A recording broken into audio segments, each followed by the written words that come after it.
because they used ARRA money to make that pull last year.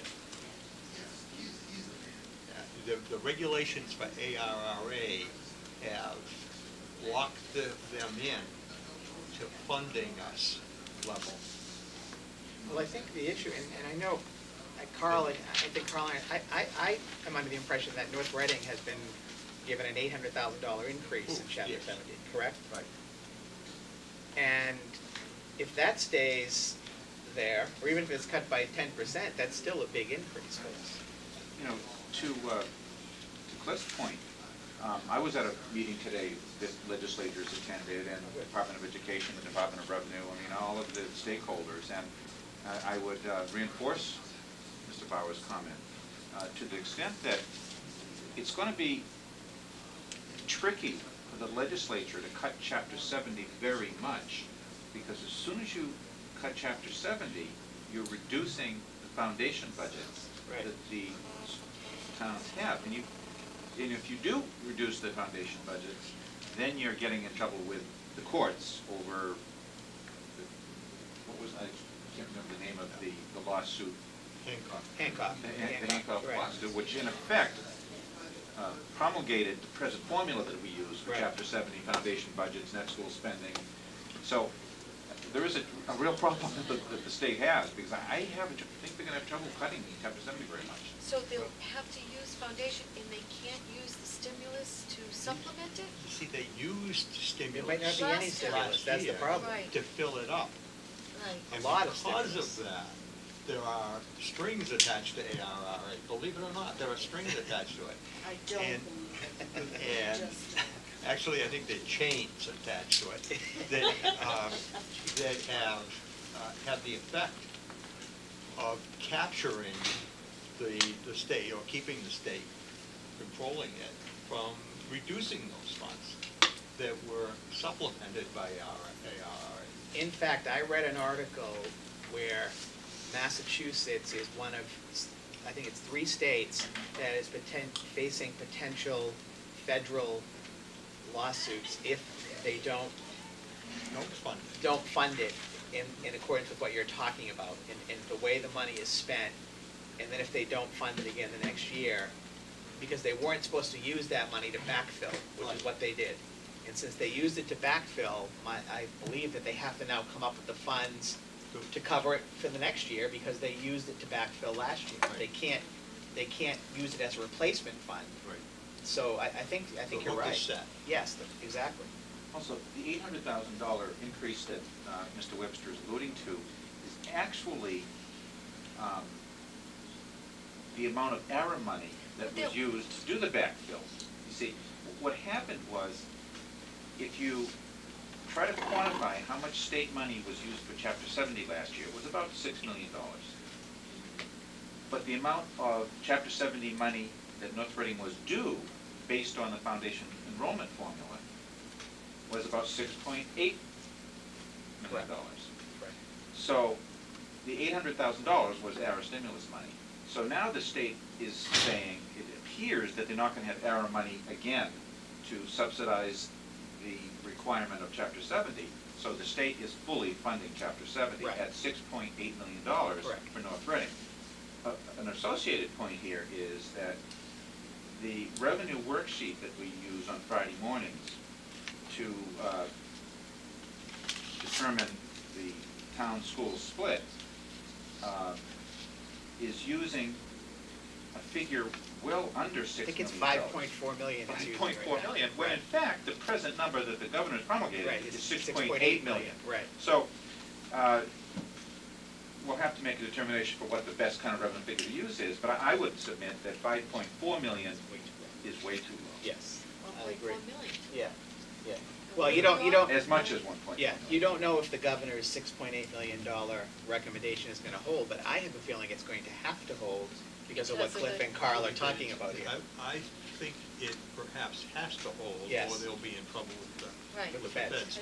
Now, there was other comments made, and one of those comments was that we all need to know what the numbers are, folks. Right. And the legislators that were there indicated that they do understand that, and that they're going to try to come up with something earlier rather than later. But of course, it still has to go through the process, and that does take time. So Colin, when we talk about the state using our money to supplement local aid, that's different than the ARA money that we tap into locally to supplement our budget. You're right, it originally was the same amount of money, it was stimulus money, but what ended up happening was the executive office grabbed a portion of it that we would have been distributed Right. to make up the fourth quarter Chapter 70 local aid problem that they had last year. Right. And I also have to say that I think, I really feel good about the fact that the administration and the committee had the foresight to not spend all of our SF money this year. So now we have some 300,000 plus next year. And because I know a lot of school districts spent all of their money in 2010. We get great pressure too.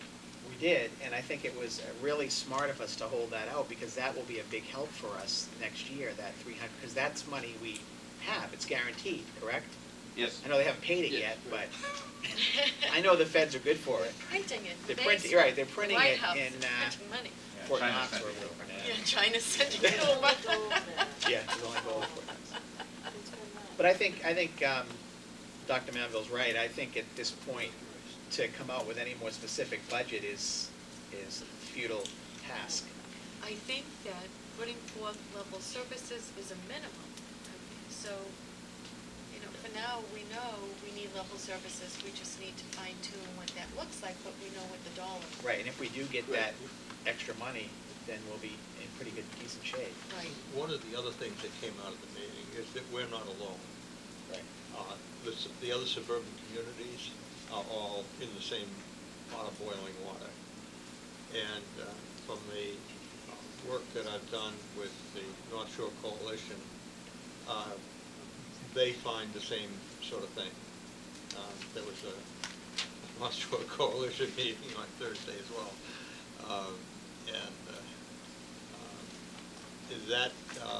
That meeting is looking toward, that group is looking toward meeting at the State House, I think the 25th of February. February. Fine, we have it coming up. And we're trying to pull data together. Kyle, back last November, I think it was, I came forward with a spreadsheet for Kyle to get numbers related to unfunded mandates, and what those cost us and how our monies were spent. And all of the other communities, 18 that are in the North Shore Coalition, were supposed to be doing the same thing.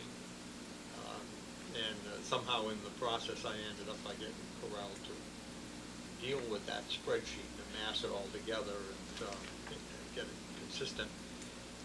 But today we have 8 of the communities. That's probably really 10, because there are a couple of regional schools involved. So we're a little over half of the group, with at least a couple more promised by the end of this week. Great. Well, and we do have our finance planning team meeting this week, where we'll be discussing budgets and the issue of level services versus level funding. So that's Friday. In addition to that opportunity, in February 25th, to lobby at the State House, Stanford Children has a lobby day March 23rd, and MASC has a lobby day March 30th. All opportunities to A lot of opportunities coming Right. up to make sure. to rattle a cage. Unfortunately, the cage we're rattling typically turns out to be the same cage. Right, right. Or the same 2 cages that we rattle all the time, and they're pretty much on board with what our needs and concerns are, and the needs and concerns of all of the other communities that are connected with us. Well, let's rattle some other cages. That would be great. Yeah. I'd be That'd be happy great. to join you. The unfortunate thing is that the process turns out to be very much cities versus suburbs. Absolutely. And there are two groups, Mhm. and the cities fit all of the needs, believe it or not, and we don't, and none of the other communities do. Yeah. We need to get past that somehow. We have to get past maintaining The- and there's past a- level services. Within the reform bill that recently passed, there is an adequacy study. Right. But the adequacy study is due in December 13th, 1911. I mean, 2011, I'm sorry. Got caught- 1911. Got caught in the past. It's very cheap to go to school past back then. experience. Uh, Right, so it's basically 2 years, 2 years out. Right, and if you think about a study that comes in mid-December of 2011, whoops, that missed that Right, that budget cycle, right, right. that fiscal year. So we then would be in 2013 fiscal year. Right. Before you would see anything out of it. And that is just about forever Yeah. Yep. away. Might as well be not included. Now, our budget has no small cap added to it, but we do have a dollar figure. Even though we didn't have any small cap in this budget, we did spend money on textbooks out of our stimulus money. So we're kidding ourselves if we can go without small cap. So why don't we ask the administration to get that list of small cap prepared, and we'll start discussing it. In the event that our budget is not cut, we may be able to add some of those items into our budget. I also do think, and this is maybe somewhat of a sensitive issue, but I call it the truth in budgeting issue. And, every year on the town side, they have to appropriate money to cover the snow and ice, which I completely understand, you gotta pay. But that really never becomes an official part of their budget. So I think last year they added over 400,000 to cover snow and ice. Well, that should be, so that makes their budget a lot higher than it appears every year. Yeah. So when you're looking at percentage increases, it always looks like the school's increasing a lot more. If we could, for example, let's say take special ed and put in 500,000, and then at the end of the year go for additional funding, that would be the same Right. kind of thing. Right. So I think you need to make sure we're comparing apples to apples, and as I said, we can talk about that finance planning on Friday. And what you need to really look at is votes taken from October town meeting and how they adjust your Right, April each votes. budget, right, A lot of times we're supplementing budgets because contracts are approved right. later in the year, or we're adding an awful lot of equipment, and Right. even to departments that are equipment driven. Right. And so I think those really are the numbers that should Yeah, show up in that actual column. exactly. So, yeah, I think we can look at the small cap. Yeah. I think Okay. that would be our next step. Yep. All right. Budget Superintendent Search Committee. Well, at the last meeting, I gave you the names of all the parents who had applied and the teachers who had applied. Or actually, I didn't have that. I emailed this to the committee. And as you know, I left in the packet for you a copy of the ad that was in Ed Week. It was just in that one time, the January 27th edition. I also gave you a copy of the letter that Mike Gilbert sent out with the brochure about North Reading. So you can see that the position is officially open. The position is on the MASC website.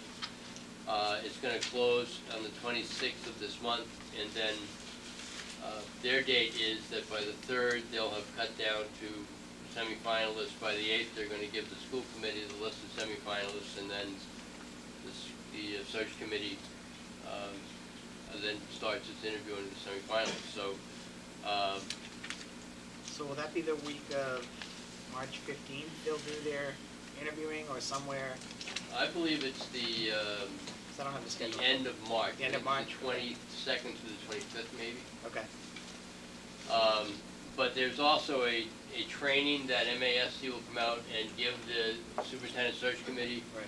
and they have a pamphlet that I referred to in the report not exactly what the name of it is, but essentially forming questions for